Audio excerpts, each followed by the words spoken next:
আসসালামু আলাইকুম। এই মুহূর্তে যারা প্রমিসেস মনের কথা অনুষ্ঠানের সাথে আছেন দেশ কিংবা বিদেশ থেকে, তাদের সবাইকে স্বাগত জানাচ্ছি আরটিভি ও মার্কেন্টাইল ব্যাংকের পক্ষ থেকে। দর্শক, দীর্ঘ প্রায় 2 বছর করোনা মহামারী আমাদের স্বাভাবিক জীবনযাত্রাকে ব্যাহত করেছে মারাত্মকভাবে। অসহায়, গরিব, খেটে খাওয়া মানুষ, নিম্নবিত্ত, মধ্যবিত্ত, এমনকি উচ্চবিত্ত মানুষরাও চরমভাবে ক্ষতিগ্রস্ত সমসাময়িক এই মহামারীর কারণে। যার যার কর্মস্থল বা ব্যবসা প্রতিষ্ঠানে অনিশ্চয়তা দিন দিন বেড়েই চলেছে। সরকার যথেষ্ট সচেষ্ট থেকে ভালো মন্দ দেখে লকডাউন শাটডাউন ডেকে করোনা নিয়ন্ত্রণের চেষ্টা করলেও অর্থনৈতিক চাকা যাচ্ছে থেমে। আর এই কারণে মার্কেন্টাইল ব্যাংক নিবেদিত প্রমিসেস মনের কথা অনুষ্ঠানে আমন্ত্রণ জানিয়েছি একজন বিশিষ্ট ব্যবসায়ীকে। আজকের অনুষ্ঠানে আলোচনার বিষয় করোনাকালীন অনিশ্চয়তা ও করণীয়। স্টুডিওতে আছেন প্রীতি চক্রবর্তী, ভারপ্রাপ্ত সভাপতি, Bangladesh chamber of industries, chairman, universal medical college হাসপাতাল। কেমন আছেন দিদি? ভালো, থ্যাংক ইউ। স্বাগত আপনাকে আমাদের আজকের এই আয়োজনে। যে বিষয়টি নিয়ে কথা বলবো খুবই গুরুত্বপূর্ণ একটি বিষয় এবং খুবই প্রাসঙ্গিক একটি বিষয়, সেটা হচ্ছে করোনাকালীন অনিশ্চয়তা এবং বর্তমান সময় আমাদের কি কি করণীয়। শুরুতেই যদি দিদি আপনার কাছে জানতে চাই যে বর্তমান সময়ে আসলে বাংলাদেশ একটি উন্নয়নশীল দেশ হিসেবে কোন কোন চ্যালেঞ্জের মুখে আছে? ধন্যবাদ তোমাকে আমাকে আজকে আরটিভির এই প্রমিসেস মনের কথা প্রোগ্রামে ডাকার জন্য। নিশ্চয়ই মনের কথাটাই বলতে চেষ্টা করব। এটা ঠিক যে আসলে দ্বিতীয় বিশ্বযুদ্ধের পর থেকে এই পর্যন্ত পৃথিবী এইরকম একটি মহামারী এবং এমন একটি শত্রু যার সঙ্গে যুদ্ধ করে চলেছে কিন্তু দেখতে পাচ্ছি না, এরকম একটি অবস্থা কখনো এই দ্বিতীয় বিশ্বযুদ্ধের পর আর অবলোকন করেনি। দ্বিতীয় বিশ্বযুদ্ধ তবু তো যুদ্ধ মানুষের সঙ্গে অথবা শত্রুর সঙ্গে, কিন্তু এই শত্রুর সঙ্গে তো যুদ্ধেরও কোনো নিয়ম কানুন, সময় অসময় কোনো কিছু নেই যে রাত্রে যুদ্ধ হবে না, দিনে হবে, তো সকালে হবে না, দুপুরে হবে, এমন কোনো কথা নেই। এটি 24 আওয়ার্স, 24x7 ইন্টু 365, বিষয়টা এইরকম। তো এটা দুটো বিষয় এখানে। একটি হচ্ছে তোমার যে বিষয়টা বললে করোনাকালীন অনিশ্চয়তা এবং করণীয়। জি, ইনফ্যাক্ট অনিশ্চয়তাটা একটা বড়সড় ধরনের। যেমন করে আমরা দেখছি যে এই ভাইরাসটি, তোমরা ডাক্তার না হলেও, আমি নিজেও ডাক্তার না, কিন্তু যেহেতু হাসপাতালের সঙ্গে সম্পৃক্ত সেই জন্য আমি একটু হয়তো বেশি শুনি, বেশি জানি, বা কানে বেশি কথা আসে। সেটা যে ভাইরাসটি কিন্তু মিউটেটেড। এই যে এখন কিন্তু আমরা ডেল্টা ভেরিয়েন্টের সঙ্গে যুদ্ধ করছি এবং কালকে সময়ের সাথে সাথে চেঞ্জ হচ্ছে ধরনটা। কালকে আমি একটা নিউজে বোধহয় দেখছিলাম একটা রিসার্চের একটা রেজাল্ট, যে এখনই ডেল্টা ভেরিয়েন্টটি আমাদের দেশে যেটি চলছে প্রায় 98%ই ডেল্টা ভেরিয়েন্ট। আচ্ছা। অথচ যখন প্রথম এই সেকেন্ড ওয়েভ যখন শুরু হয় তখন আমরা জানতে চাইতাম, আচ্ছা এই আজকে যে রোগীগুলো আসলো তাদের মধ্যে কি কোনো ডেল্টা ভেরিয়েন্ট আছে? তো আমাদের কনসালটেন্টরা বলতো যে আসলে খুব সামান্য ডিফারেন্স আমরা দেখতে পাচ্ছি। সেই ডিফারেন্সগুলি শুরুতে কী ছিল, যে জ্বর অনেক বেশি হলো না, অথবা তাড়াতাড়ি আইসিইউ থেকে বের হয়ে গেল। আমরা দেখতে পাচ্ছিলাম যে আইসিইউতে বেশি সময় নিচ্ছে পেশেন্টরা সুস্থ হয়ে বের হতে বা পরবর্তী ধাপে যেতে। তো এইরকম কিছু পয়েন্টসগুলো যা দেখতে পাচ্ছিলাম। বাট আজকে যদি আমি বলি, সেই ডেল্টা ভেরিয়েন্ট কিন্তু আমাদের পেশেন্টদের মধ্যে 98% পেশেন্টই কিন্তু ডেল্টা ভেরিয়েন্টে যাচ্ছে। তো অর্থনৈতিক অবস্থাটা আসলে মিউটেটেড ফরম্যাটে এখন আমাদেরকে চিন্তা করতে হবে। লাইক এই ভাইরাস, যে আমরা যে ভাইরাসটির সঙ্গে যুদ্ধ করছি, আমি তবু ঈশ্বরের কাছে অনেক বেশি কৃতজ্ঞতা প্রকাশ করছি যে আমরা বাংলাদেশে যখন যেটা আসছে সামনে সেভাবে আমাদেরকে প্ল্যান করতে হচ্ছে, সেভাবে আমাদেরকে এগিয়ে যেতে হচ্ছে, ইনস্ট্যান্ট পরিকল্পনা করতে হচ্ছে। তোমাদের মনে আছে কিনা আমি জানি না, গত বছর মার্চের 8 তারিখে প্রথম ভাইরাসের এই পেশেন্টটি ধরা পড়ে বাংলাদেশে, এবং তাৎক্ষণিকভাবে সরকার নিজেদের যে কার্যক্রম শুরু করলো, পাশাপাশি আমাদেরকেও ডেকে নিল যে আপনাদের পরিকল্পনা কি, আপনারা কি করছেন, কি করবেন, কিভাবে মানুষের পাশে দাঁড়াবেন। তো আমাদের একটু সামনে আসতে সময় লাগলো। আমাদের প্রায় সবাই আমরা মার্চ এপ্রিলের শেষ দিকে আমরা এসে একজনের পর একজন দাঁড়াতে শুরু করলাম।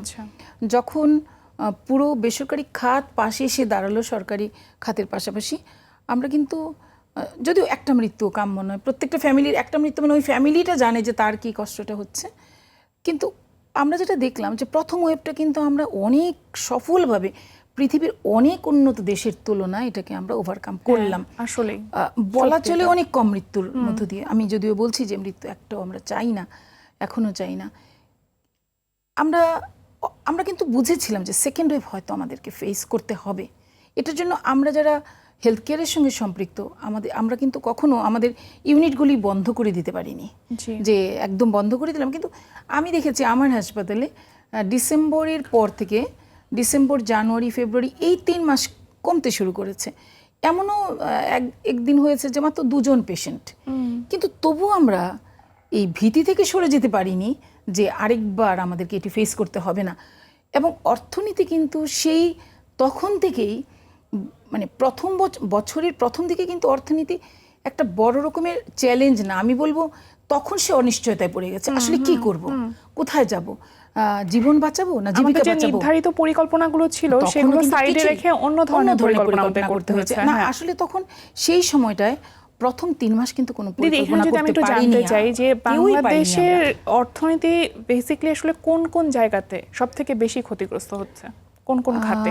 আসলে অর্থনীতি তো পুরো দেশটাকে জুড়েই অর্থনীতি। একজন রিক্সা চালকও যদি ভালোভাবে চালায়, সে যখন তার ফ্যামিলিটাকে ভালোভাবে রান করাতে পারে, আর ঠিক একজন বড় মাপের ব্যবসায়ী যদি তার ব্যবসাটাকে ভালোভাবে রান করাতে পারে, তার কাছে যত এমপ্লয়িরা আছে, এই সব জায়গায় আসলে অর্থনীতির চাকা সচল থাকতে হলে এটা বলা যাবে না যে বড় লেভেলের বিজনেস এন্টারপ্রেনাররা ভালো থাকলে অর্থনীতি ভালো, আর অথবা ছোটরা ভালো থাকলে অর্থনীতি ভালো। ইনফ্যাক্ট এটা একটা হোমোজিনিয়াস প্রসেস। এখানে সবাইকেই ভালো রাখতে হবে, ভালো থাকতে হবে, সার্কেলের মধ্যে।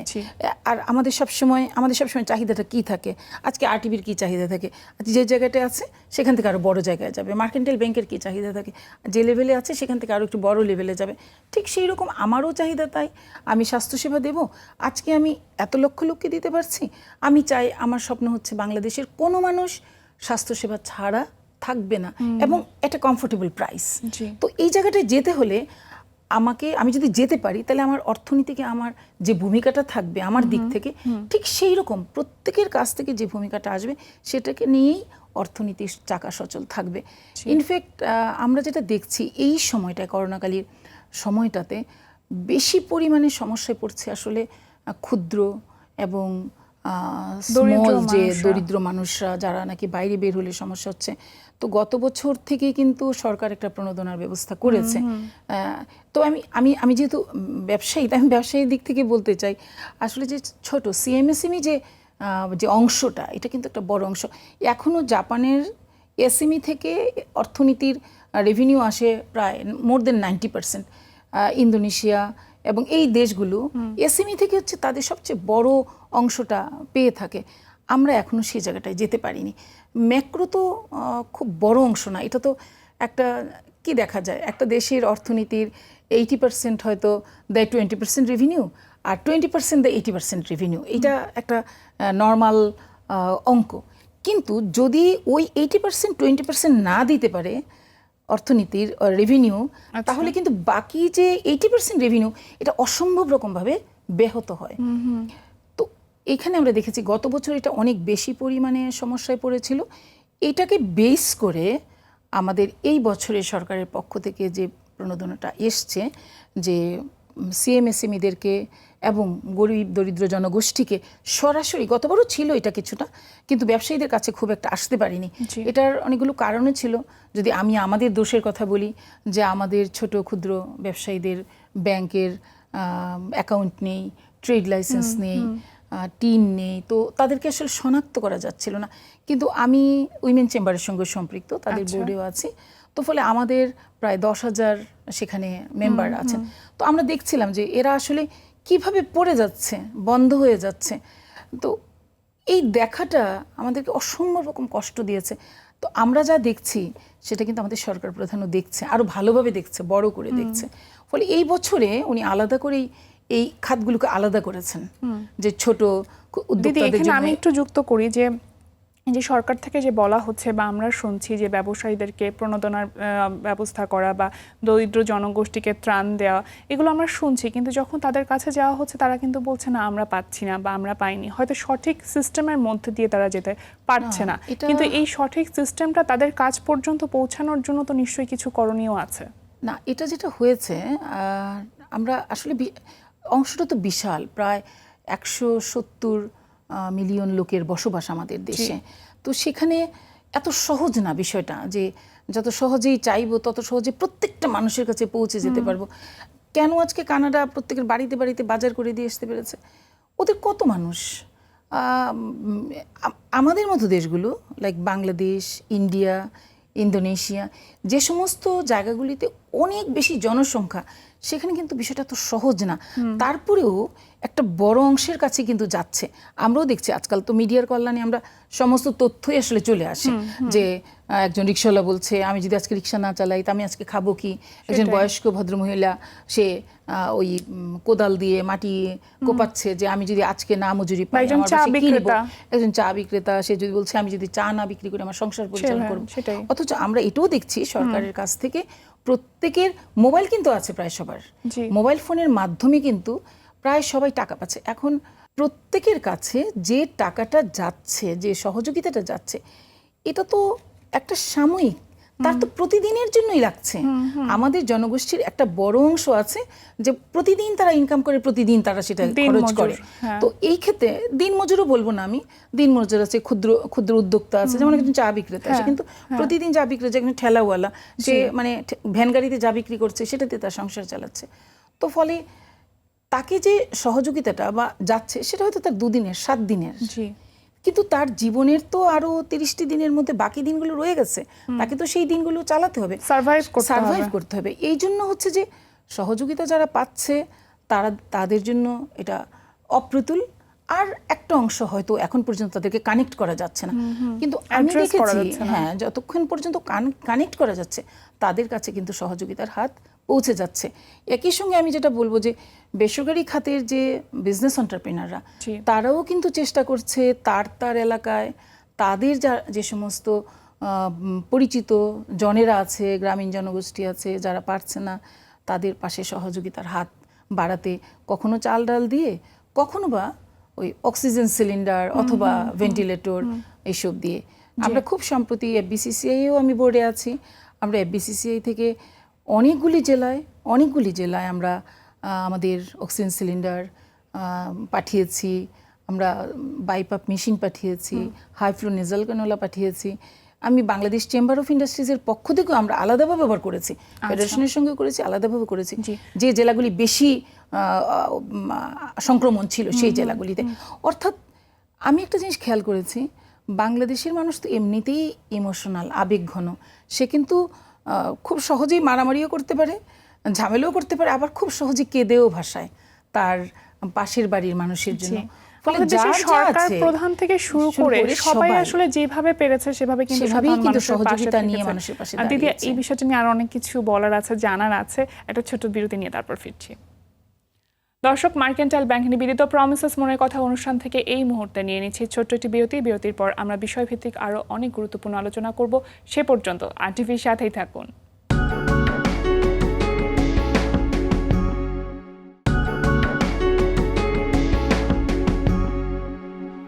বিরতির পর সবাইকে স্বাগত মার্কেন্টাইল ব্যাংক নিবেদিত প্রমিসেস মনের কথা অনুষ্ঠানে। দিদি, বিরতিতে যাবার আগে যে বিষয়গুলো নিয়ে আমরা বেশ ভাস্টলি কথা বলছিলাম, করোনাকালীন অনিশ্চয়তা আসলে কোন কোন জায়গাগুলোতে, যদি একটু বলি যে চিকিৎসা সেবার অবস্থা এখন কোথায় আছে বা কি অবস্থায় আছি আমরা, যেহেতু করোনা ট্রিটমেন্টটা বেশ লেংদি একটা প্রসেস, এক্সপেন্সের ব্যাপার আছে, আমাদের মতন মধ্যবিত্ত আয়ের দেশে এটা আসলে কতটুকু উপযোগিতা বলে মনে করছেন? না, উপযোগিতার কথা তো আসবেই না। যখন জীবন বাঁচানোর প্রশ্ন আসে তখন আমি আমার শেষ চেষ্টাটুকু করে যাই, সেটা হচ্ছে প্রথম কথা। সুতরাং উপযোগিতার কথা আর আমি এখানে আনতেই চাই না। তবে সরকার যেটা করেছে এটা ঠিক যে কোভিড ট্রিটমেন্ট একটা এক্সপেন্সিভ ট্রিটমেন্ট, বিশেষ করে যদি তাকে আইসিইউতে যেতে হয়।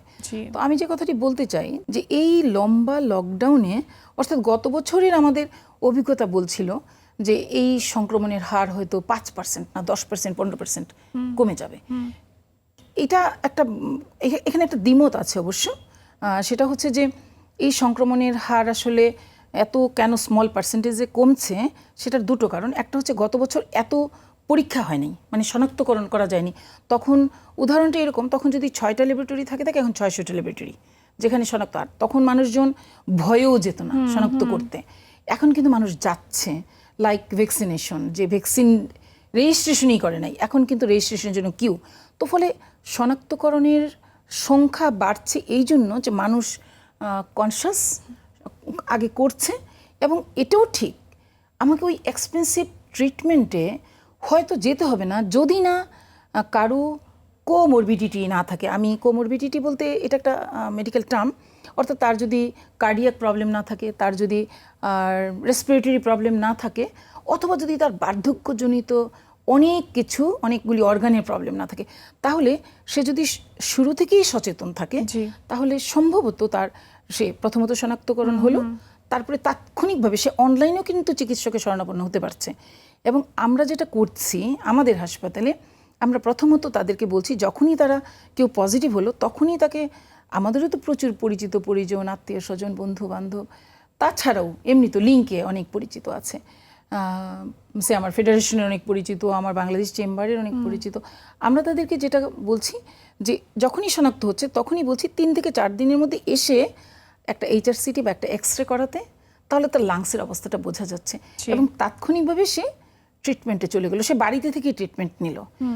তাহলে হয় কি, একটা বড় চিকিৎসা ব্যবস্থা থেকে, জটিল চিকিৎসা থেকে হয়তো আমরা নিজেদেরকে দূরে সরে রাখতে পারি। গণমাধ্যম থেকে কিন্তু এটা শুনতে পাচ্ছি বা জানতে পারছি যে আইসিইউ পাওয়া যাচ্ছে না, ফোন করে আইসিইউ পাওয়া যাচ্ছে না, বা কোনো নেটওয়ার্কিং, আপনি যেটা বলছেন রেফারেন্স ইউজ করেও আসলে আইসিইউ ম্যানেজ করা যাচ্ছে না। এটা সম্ভব না আসলে, কারণ এই মুহূর্তে আমরা যে অবস্থাটায় আছি, এই মুহূর্তের কথাটা বলছি আমি, যে একটা আইসিইউর জন্য হয়তো আমাদের কাছে 5টা কল থাকে। বাংলাদেশে সরকারি যে আইসিইউ আছে তার চাইতে বেসরকারি লেভেলের আইসিইউ বেশি, এটা সত্যি কথা। কিন্তু বেসরকারি লেভেলের আইসিইউ দিয়েও কিন্তু এখন যদি আমি বলি আজকের কথা, বেসরকারি লেভেলের আইসিইউ 95% এখন বুকড। বাকি কি হয়, প্রত্যেকে একটা আইসিইউ রেখে দিতে চায়। যদি আমার হাসপাতালের বা আমার আত্মীয় স্বজনের যদি কোনো সমস্যা হয়ে যায় তখন আমি কোথায় যাব, কার কাছে যাব? এই জন্য 95% থাকলেও এটা 98%-এর উপরে যায় না। ওই 2% কিন্তু আসলে থাকে, মানে তার রিজার্ভে থাকে। আর সরকারের তো সব আইসিইউই বলা চলে এখন এই মুহূর্তে শেষ। বাট আসার কথা হচ্ছে যে ফিল্ড হাসপাতাল যেটা খুলতে চাচ্ছে, যেমন আগে ডিএনসিসিতে যে হাসপাতালটা খুলেছিল গত বছর, এটা খোলার পর কিন্তু আমরা দেখেছি যে অনেক লোকজন একসঙ্গে অ্যাডমিশন নিতে পেরেছে। আমাদের পিজিতে যে বেগম ফজিলাতুন্নেসা স্মরণে যে আমাদের বিল্ডিংটি আছে, অনেক বড় একটি ওইখানে বিল্ডিং আছে, সেখানে একটি ফিল্ড হাসপাতাল ওপেন হয়েছে। এটা কিন্তু তার মানে টোটাল কার্যক্রম যখন শুরু করে দেবে, আমি আশা করছি আরেকটু আমাদের এই জায়গাটা কমফোর্টেবিলিটি আসবে। আর এখন কি হয়েছে, পুরো বাংলাদেশ থেকেই তো এখন সব ঢাকামুখী, যেহেতু ঢাকায় সিট বেশি, ঢাকায় ট্রিটমেন্টের কোয়ালিটি ভালো, ঢাকায় অনেক বেশি এক্সপার্ট ডক্টররা রয়েছেন, এই জন্য ঢাকামুখী। ফলে চিকিৎসার জন্য অনেকে ঢাকায় আসছেন কিন্তু দিদি, কিন্তু অনেকেই আছেন যাদের ব্যবসা বন্ধ হয়ে যাচ্ছে বা চাকরি নাই হয়ে গেছে, তারা কিন্তু ঢাকা থেকে সেই গ্রামের দিকেও ফিরে গিয়েছেন। উল্টো, কারণ তাদেরকে তো তাদের জীবনযাত্রা এই তো ঢাকায় চালানোর মতো অবস্থায় তাদের আর নাই। ফলে বাড়িতে, এবং খুব চমৎকার একটি প্রপোজাল মাননীয় প্রধানমন্ত্রী উনি বলছিলেন যে ওই 300 ফ্ল্যাটের যে যখন হ্যান্ডওভার করছিলেন বস্তিবাসীদেরকে, তখন বলছিলেন যাদের একটু জায়গা আছে তারা যদি গ্রামে যায় তাহলে তাদেরকে আমরা বাড়ি করে দেব এবং তাদের কাজের ব্যবস্থা করে দিব। তাহলে ইনফ্যাক্ট আসলে কোভিডের সঙ্গে সেটা সম্পৃক্ত না। এবং আরেকটা জিনিস আপনি দেখবেন যে কোভিডে যারা মারা যাচ্ছেন এই বছর আমি দেখছি ম্যাক্সিমামই হচ্ছে বয়স্ক, ম্যাক্সিমাম।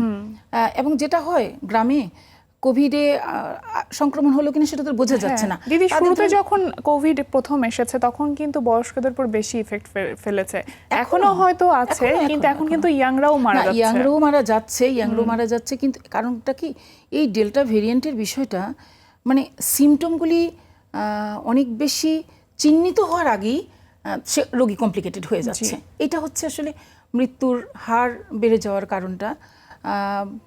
কিন্তু এখনো বয়স্করাই বেশি মারা যাচ্ছে।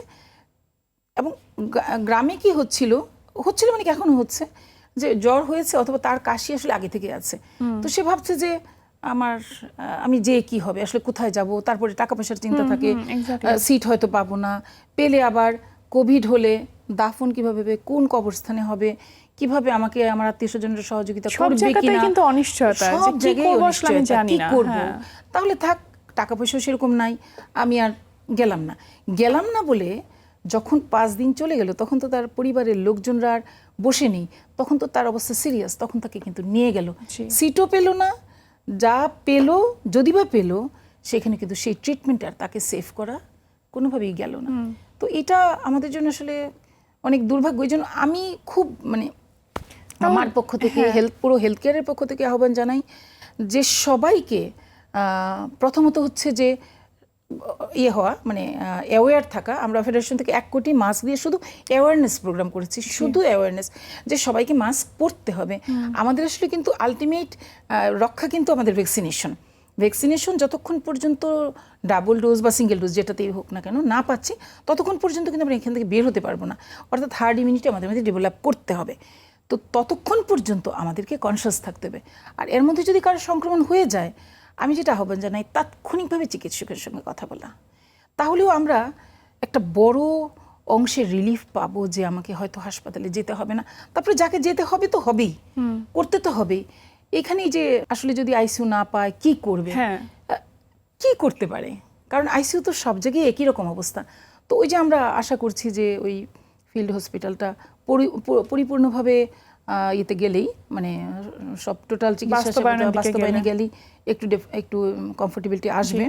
পাশাপাশি নিজেদের অ্যাওয়ারনেসের মাধ্যমে এর কোনো বিকল্প আসলে এখন আর নাই, আমার কাছে মনে হয় না এর কোনো বিকল্প আছে। জি দিদি, আরেকটা বিষয় যদি আসি যে পোশাক শিল্প মারাত্মকভাবে ক্ষতিগ্রস্ত হচ্ছে। আমরা জানি যে যেহেতু দেশ বিদেশের সমস্ত কমিউনিকেশন অফ, সো এই জায়গাটাতে আসলে কি করার আছে বা এটা যদি ঘুরে দাঁড়াতে চাই আমরা, আমাদের পরিকল্পনাটা কেমন হতে পারে?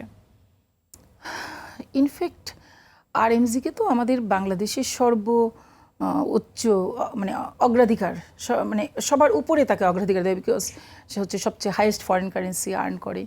তো এবং তারা সেখানে সেভাবে পরিকল্পনাও করছে, যদিও এই বছর আমাদের জন্য খুব দুঃখজনক এটা যে ভিয়েতনাম আমাদের বাংলাদেশকে টপকে 2nd পজিশনে চলে গেছে। তবে আমি শুনেছি যে আরএমজি বড় বড় এন্টারপ্রেনারদের কাছ থেকে যে এটা হয়তো খুব বেশি সময় লাগবে না, তারা হয়তো কন্ট্রোলে নিয়ে আসতে পারবে, আবার হয়তো আমরা পূর্বের অবস্থানে ফিরে যেতে পারবো। তো কিন্তু এখানে তো আসলে কিছু করার নাই। এই আরএমজি আর সেক্টরকে একদম তার জায়গায় বা তার চাইতে ভালো বড় জায়গায় বা উপরের জায়গায় নিয়ে যাওয়ার জন্য আমাদের ব্যবসায়ীদের যেমন আগ্রহের বা আন্তরিকতার অভাব নেই, ঠিক তেমনি সরকারেরও কিন্তু আগ্রহের অভাব নেই। আপনারা দেখেছেন যে সব কিছু খোলার আগে কিন্তু 1 তারিখে খুলে দেওয়া হলো, যদিও মানে সেটাও কিন্তু অনিশ্চিতভাবেই খুলে দেওয়া হলোর মধ্যে যেটা হয়েছে ওই অ্যানাউন্সমেন্টটা খুব ভালোভাবে হয়নি যে যারা আছে দেশে ঢাকার বাইরে তারা সেখানেই থাকুক, তারা কোভিড মানে তারা ওই যে লকডাউনটা শেষ হলে যেন আসে। কিন্তু দিদি এরকম নোটিস কিন্তু দেওয়া হয়েছিল যে তারা যদি জয়েন করতে না পারে তাহলে তাদের চাকরি থাকবে না, এরকম এটা কিন্তু আসলে খুব সরকারিভাবে আসেনি। আমি দেখেছি ফারুক ভাই আমাদের যিনি এখন এটার সভাপতি, তো উনি কিন্তু বলেছেন যে না, ওরা জায়গা মতো থাকুক, যখন আসতে পারবে তখন তারা এসে চাকরিতে জয়েন করবে।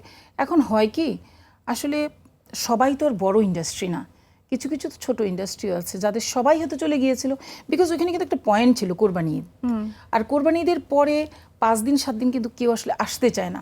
আমার একটা কনস্ট্রাকশন চলছে, আমি জানি যে ওরা 7 দিন আসতেই পারবে না, ফলে আমি বলেছি ঠিক আছে লকডাউন শেষ হোক তারপর তোমরা আসো, আগে তো জীবনটাকে বাঁচাতে হবে। হ্যাঁ, আমাকে জীবিকা না বাঁচলেও জীবন বাঁচবে না, তো আসলে আমাকে বুঝে নিতে হবে কোন সময়কার প্রায়োরিটি কোনটা।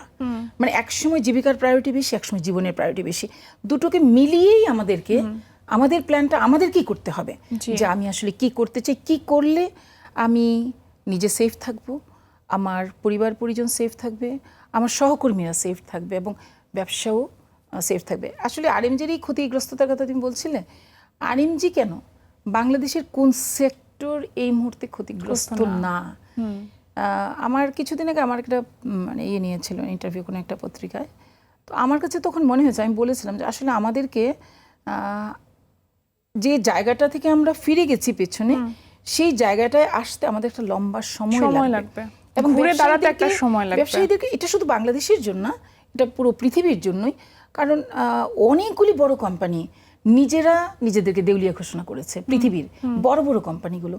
তো আমরা তো সেইখানে আসলে কিছু না, আমরা তো এখনো দাঁড়িয়ে আছি। হ্যাঁ, সবাই বলছে যে হেলথ সেক্টর হচ্ছে খুব ভালো বিজনেস করছে, কিন্তু তারা হেলথ সেক্টরের কথা জানে না যে আমরা যখন আজকে কোভিড পেশেন্ট নিয়ে আমরা আমাদের হাসপাতালের লোকজনদের তাদের স্বাস্থ্য সংক্রান্ত বিষয় নিয়ে অনেক বেশি চিন্তিত থাকার পরও আমরা কিন্তু এখান থেকে সরে যেতে পারার কোনো সুযোগ নেই। আমরা কিন্তু সবচেয়ে বড় চ্যালেঞ্জ নিয়ে একদম যুদ্ধে, সম্মুখ যুদ্ধে আমার ডাক্তাররা, নার্সরা এবং আমাকে আমার ডাক্তাররা বা আমার যারা চিফ অফ অর্গানাইজেশন আছে তারা বলে আমি যেন না প্রতিষ্ঠানে না যাই। তো আমার কাছে সবসময়, আমি আজ পর্যন্ত একদিনও অফ করিনি। মাঝখানে গত বছরের শেষের দিকে যখন আমার কোভিড হয়েছে তখন শুধু আমি, তারপরেও আমি বাসায় থেকেই চিকিৎসা নিয়ে সুস্থ হয়ে গেছি। এইটুকুন সময় ছাড়া আমি একদিনও এখন পর্যন্ত না যেয়ে থাকিনি। তার কারণ একটাই, আমার কাছে মনে হয়েছে যে আমার যে ইয়াং ডাক্তারটি অথবা আমার ইয়াং নার্সটি অথবা যে সাপোর্ট সার্ভিসের এতগুলো লোক আসছে প্রতিদিন জীবন বিপন্ন করে, এবং আমি তো তবু কোভিড পেশেন্টের সামনে যাচ্ছি না, কিন্তু তারা তো একদম সামনে যেয়ে কাজ করছে। তো ফলে আমি যদি যাই তাদের যে মরাল পাওয়ার, তাদের যে স্ট্রেংথ, মেন্টাল স্ট্রেংথ বাড়বে, এটা আমি না গেলে সেটা বাড়বে না। সুতরাং আমি যাব, যাই হোক। এবং আমি একটা জিনিস খেয়াল করেছি, এই যে মানসিক শক্তি আমাকে যে তৃপ্তি দেয় এবং আমাকে যে সাহস দেয়, আমার অনুপ্রেরণা যোগায়, এই অনুপ্রেরণাটা আমার প্রত্যেকটা সহকর্মীর মধ্যে আছে। তো আমি যেটা বলছিলাম যে হাসপাতালে আমরা কি দেখছি, কোভিড পেশেন্ট অনেক বেড়ে গেছে, কিন্তু আমার কোনো ওপিডি পেশেন্ট নাই, আমার মেডিকেল কলেজের ইনকাম বন্ধ। এটা কিন্তু আমি আমার কথা বলছি না, আমি টোটাল হেলথ সেক্টরের কথা বলছি। আমাদের কোনো জেনারেল পেশেন্টরা আসে না, কার্ডিয়াকের পেশেন্টরা আসে না, এবং মাননীয় স্বাস্থ্যমন্ত্রী বলেছিলেন যে এই জন্য আসলে কিন্তু একটা ডেথ রেটও কিন্তু বেড়ে গেছে। তো ফলে ওরা যদি না আসে, এত বড় একটা সেক্টর, সবগুলি পয়েন্টের তো চিকিৎসা খাত সেভাবে ক্ষতিগ্রস্ত হচ্ছে। কাছ থেকে আমি যেটুকু রেভিনিউ পাবো সেটা তো সম্ভব না।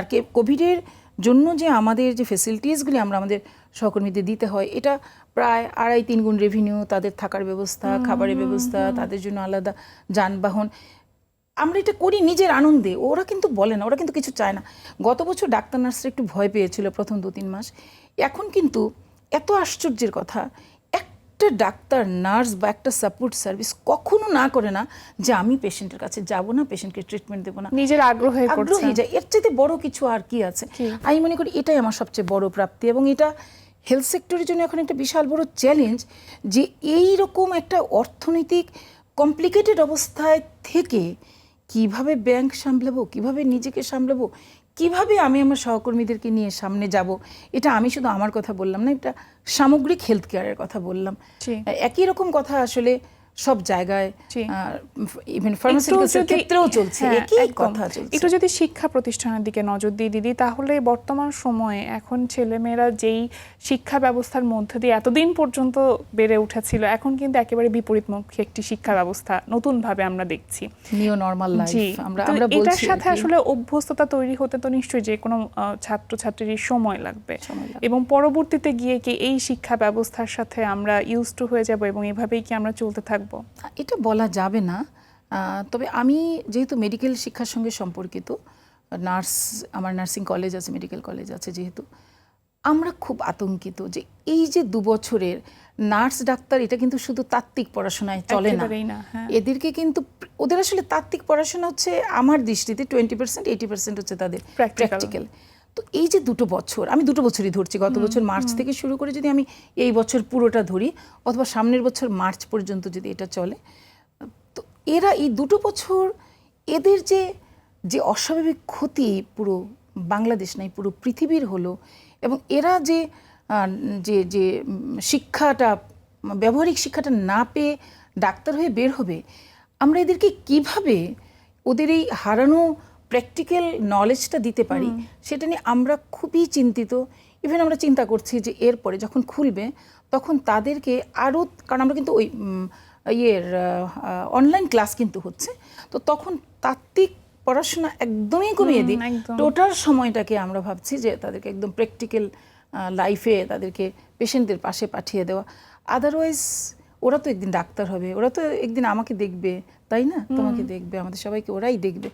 এদেরকে আমাদের ওই হারানো চিকিৎসাটা পাবো, সেই মানসম্মত চিকিৎসাটা পাবো না, তাদেরকে ওই জায়গাটি নিয়ে যাওয়ার জন্য, আপ টু দ্য মার্ক করার জন্য আমরা এরকম ভাবছি যে তাদেরকে পুরো সময়টাই আবার প্র্যাকটিক্যাল লাইফের মধ্যে তাদেরকে নিয়ে যেতে চাই। ফলে আমাদের যে শিক্ষা ব্যবস্থার কথা এখন আমরা ভাবছি, সেটা তো এটা ঠিক যে বাচ্চাটিকে হারিয়ে তো শিক্ষা ব্যবস্থাকে করা যাবে না, তাহলে বাচ্চাটিকে আমাদের আসলে সুস্থ রেখে Protect করে তারপর তার শিক্ষা ব্যবস্থাটা দিতে হবে। ধরে নিলাম আমরা 2 বছর যুদ্ধের সময় কি হয়েছিল, আমি অটো প্রমোশন পেয়েছি, 1 বছর হয়তো ক্লাস 4 আমি পড়িনি, কিন্তু তাতে এমন কিছু হয়ে যায়নি যে ওই রকমই 2 বছর হয়তো আমাদের জীবন থেকে একদম পুরো যায়নি।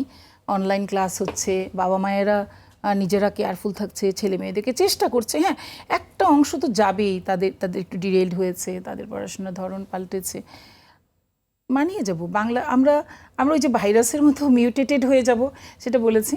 আর বাংলাদেশ বা বাঙালি যেটাই বলি না কেন, তারা আসলে সব অবস্থার সঙ্গেই যত কমপ্লিকেটেডই হোক না কেন, যত কঠিনই হোক না কেন, আমরা চ্যালেঞ্জ নিতে ভালোবাসি, চ্যালেঞ্জকে আমরা জয় করতে পারি, এবং সেই সাহস আমরা আমাদের প্রধানমন্ত্রীকে দেখে পাই, এবং আমরা আশা করি যে আমাদের দেশের প্রত্যেকটা মানুষ এই চ্যালেঞ্জকে মোকাবেলা করে একদিন নিশ্চয়ই আমরা আমাদের কাঙ্ক্ষিত জায়গায় পৌঁছাবো।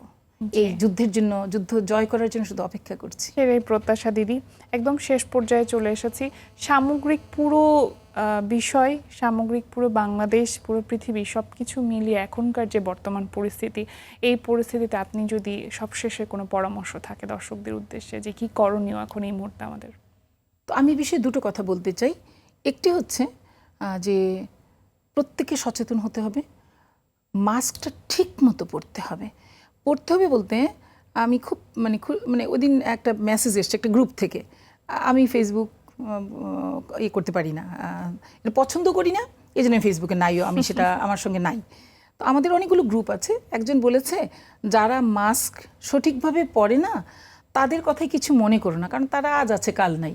জি, অর্থাৎ তারা যে কোনো মুহূর্তে সংক্রমিত হবে এবং তাদের জীবন নিয়ে অনেক আশঙ্কা রয়েছে, জীবন রক্ষা নিয়ে। ফলে এটা আমি শুধু বলতে চাই, আমরা কিছু করতে পারি আর না পারি, মাস্কটা তো ঠিকমতো পরতে পারি।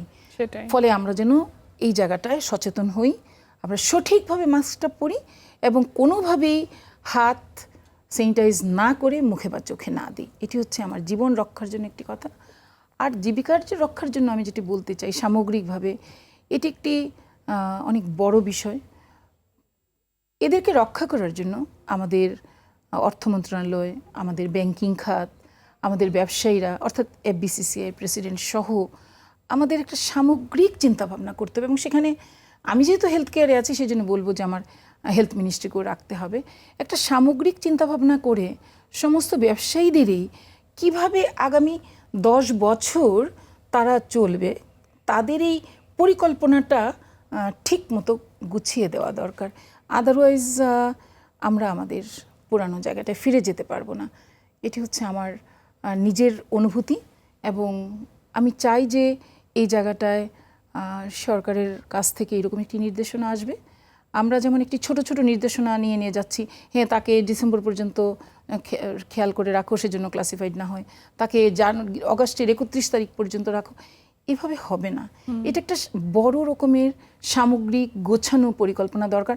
কারণ আমি খেয়াল করে দেখেছি যদি কোনো কারণে একটি মাস আমাদের বিজনেসের রেভিনিউর একটা ঘাটতি আসে, এটিকে আমার কাটাতে 1 বছর লেগে যায়। একদম।